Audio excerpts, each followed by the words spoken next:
তবে আমার জন্য খানিক ভাতে জল দেয়া আছে, সেটাই আলু ভাজা আর লঙ্কা পেঁয়াজ তেঁতুল দিয়ে খেয়ে নেব। তাহলে তোমার খাবারে আজ ভাগ বসাবো।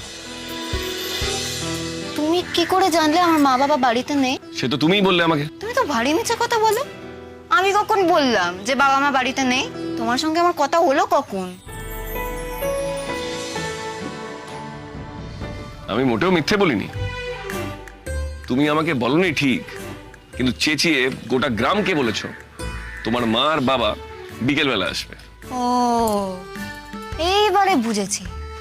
যেই শুনলে বাপ মা নেই অমনি বুঝছে যে লাজুকে ভয় দেখাতে ঢুকে পড়লে। কি করি, শুনেই মনে হলো দেখি কেমন সাহস হয়েছে মেয়েটার। লাজুর সাহস চিরকালই ছিল, কেবল বিয়ের সময় একটু গাবড়ে গেছিল, একটু ভয় পেয়ে গেছিল। আর এবার লাজু ঠিক করেছে, এখন থেকে সে আর বিতু হবে না। ভাবো তো, সেই রাত্রিরে ডাকাত পড়ার সময় লাজু যদি ভয় না পেয়ে যেত,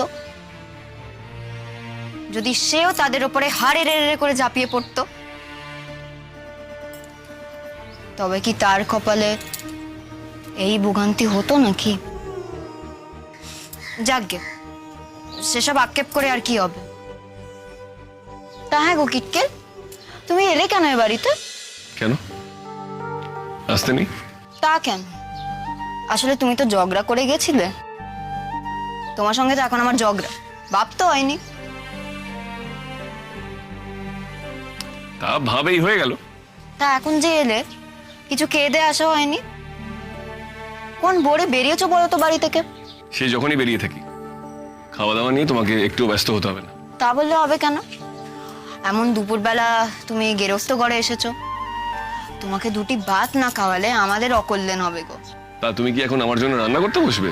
তার আগে উনুনটা ধরাতে হবে তো, উনুনটা ধরিয়ে নি। এই দাঁড়াও, তুমি কি খাবে? তোমার খাওয়া হয়ে গেছে নাকি? না না, আমি তো পড়ছিলাম।